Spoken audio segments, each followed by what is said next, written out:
So welcome back to Prison Professors. I'm super enthusiastic because today we're all going to be learning from an executive who's done quite a bit with his life. He's created lots of jobs, and it didn't happen by accident. It happened because he started preparing as a young man, just like we want you to do. Regardless of what challenges you faced in the past, it's never too early and it's never too late to start preparing for success. So James, thanks so much for being with us. This is James Patterson.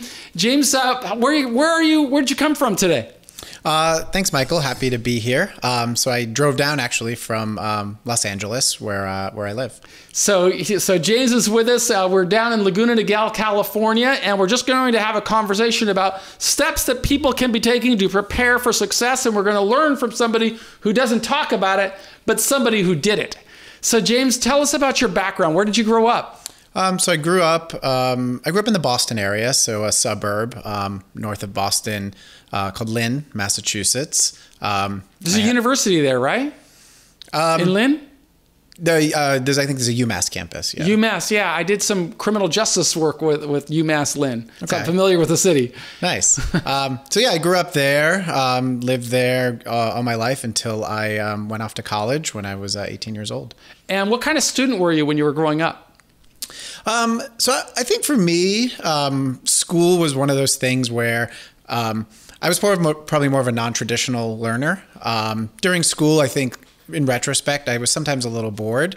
I think around fourth or fifth grade is when I really found my passion, which was computers. So I remember in fourth grade, our school, I went to a public school in Lynn, and we got a computer lab. So we got some Apple Macintoshes. What year was that?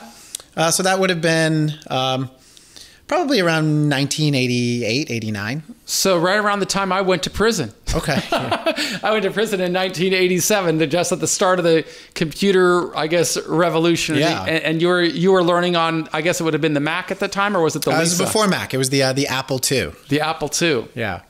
And so that inspired you to do what? To want to become a computer programmer, or what was it that interested you? Yeah, I mean, I quickly learned and taught myself computer programming, and I remember in school I quickly learned more about computers than the teachers there. So actually, as a fifth grader, I was running the computer lab, kind of helping out, teaching the other kids, and so the teacher would let me spend some spare time in the computer lab. And I really just fell in love with computers, just being able to, program them and kind of make them do all these interesting things. It really became a sort of creative outlet to be able to, write programs and have the computer execute them. So now you've built a long career, and a lot of it has to do with technology. Have you always been then an Apple guy, or did you switch to become a PC guy? There was a period where I went to PC. I think it was around the time actually Steve Jobs left Apple. And I think Apple may have lost their way a little bit. But then eventually he came back, and then I came back to the Apple and the Mac family. And yeah, I've been a Mac guy ever since. So when I went to prison in 1987, obviously that's when the whole technology world really changed society.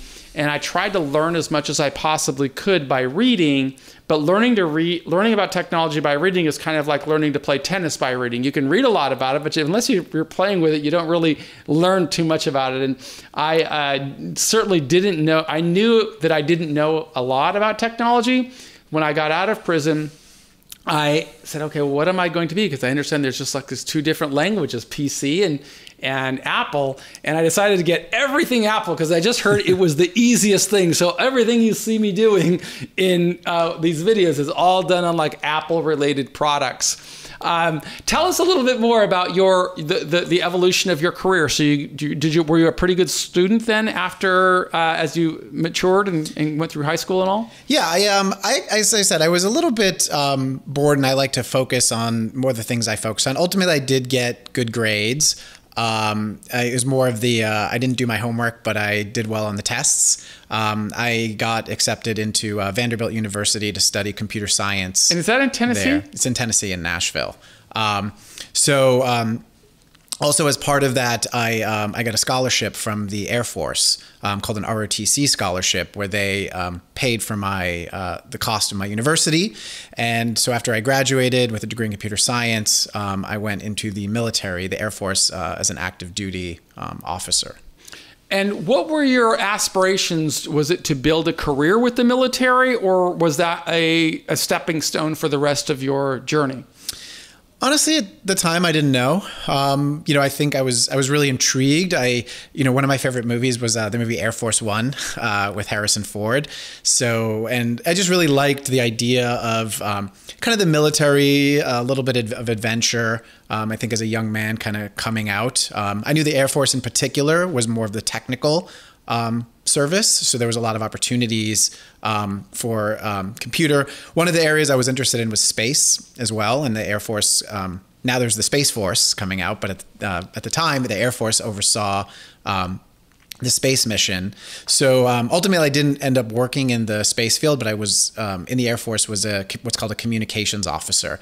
So ultimately, what I focused on was the computer systems, radio, radar. So really all of the technical aspects that supported the Air Force mission. Did you work in the Air Force concurrently while you were going to Vanderbilt, or did you first do 4 years at Vanderbilt and then go into the Air Force? Well, the way the ROTC program works is while you're in college, you are also in military training. So I did 4 years in college, but as part of that, you're also being trained by the military. So for example, once a week, we had to, all the ROTC students wore their uniforms to class. During the summers is when we did a lot of our training. So every summer you would go for about 2 months in the summer, you'd go to a different Air Force base and learn just different careers. So for example, one of the more memorable ones for me was when I did a summer at Vandenberg Air Force Base. Oh, near Santa Barbara, right? Yeah, here in California. I was incarcerated in Lompoc, California. So right then they were there. So yeah, Vandenberg Air Force Base is one of the space bases. So that's where they launch rockets. A lot of the rockets and satellites. So that was that just really just reinforced that it was just something that I wanted to do when I got out. So I graduated college in 2001, and so I went active duty in that summer, and then that's when September 11th happened. Oh, wow. So, it went from sort of we were training to pretty quickly we were deployed. So I was actually deployed to the Middle East. So around November, December in 2001. So we were one of the first units kind of deployed. So I was deployed to Kuwait. Kuwait was the closest Air Force base we actually had to Afghanistan. At the time, we didn't have any closer bases. So a lot of the missions were being run out of Kuwait as we were. So my unit's mission was to help establish a position in Afghanistan.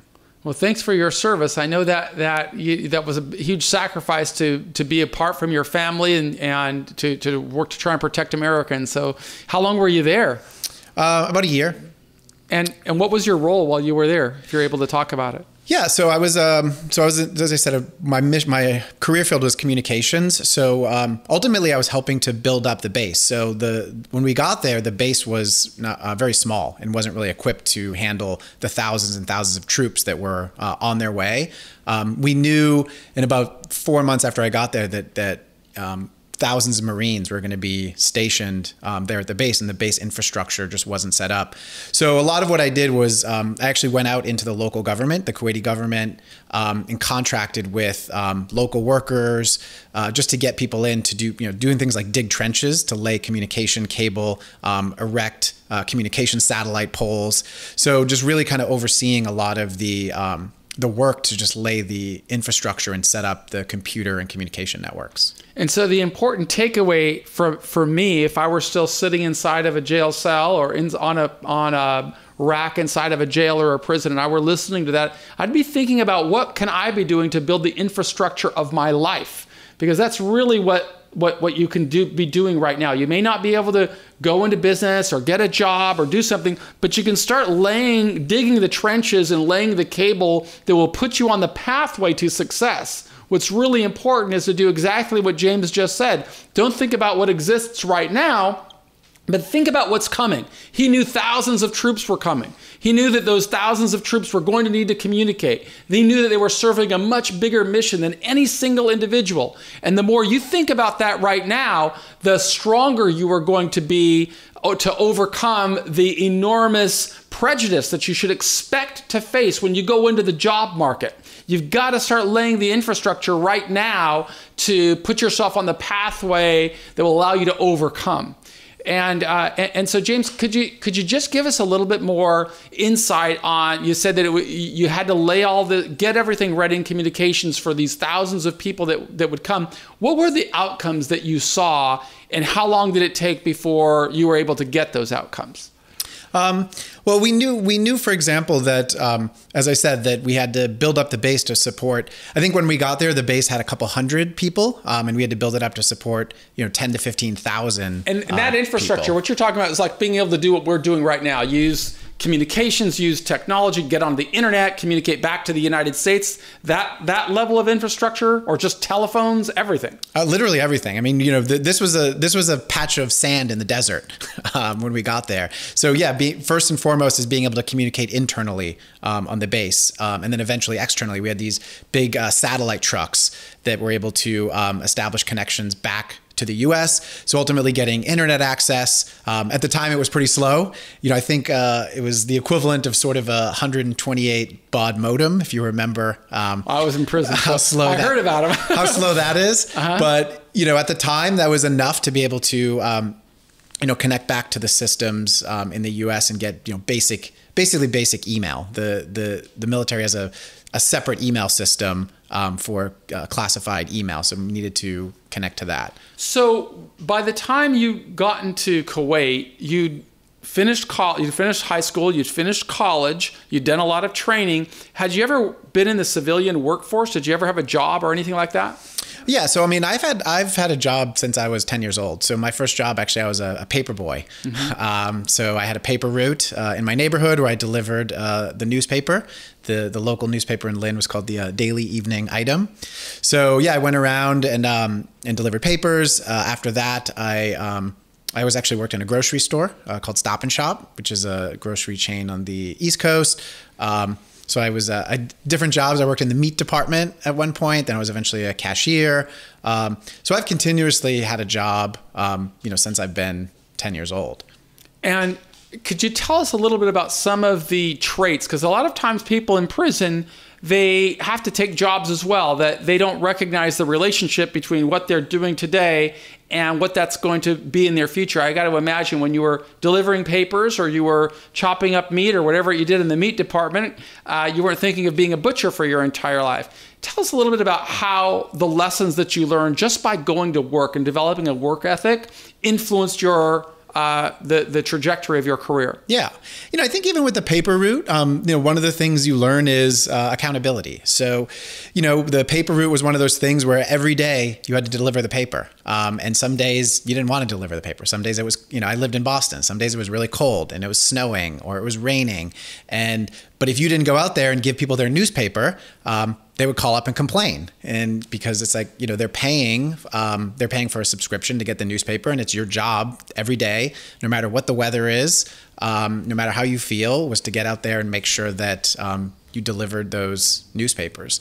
So I think just, that even at a young age taught me that, if you're going to take on the responsibility of this job, you have to hold yourself accountable to in that case, your customers, right? That every day, every week you'd have to go and knock on the door and get paid.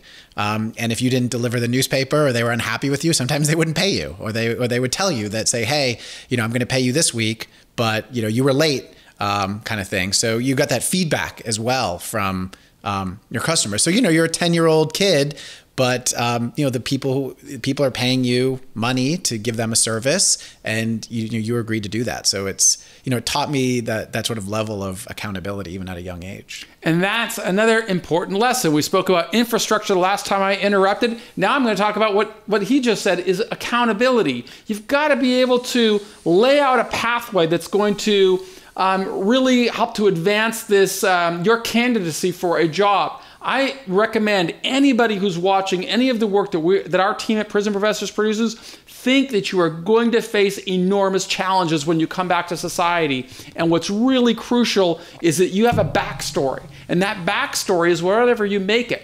This Mr. Patterson has achieved enormously high levels of success that we're going to hear about as we continue. But the pattern that I hear is he studied hard in school. He continued to embolden his resume through working, whether it was a paper route, whether it was a cashier, working in a butcher shop, and then going into the military, serving his country. And now we're going to hear about what happened after that. So you said you served a year in the military in Kuwait. Yeah. Where did you go after that? So after that, I was in the military total for 4 years. So then I came back to the States. I was what's called an executive officer. So that was a role where I worked with the base commander, who at the time was a colonel, but eventually got promoted to general. And, basically I was sort of the person who dealt with all the paperwork.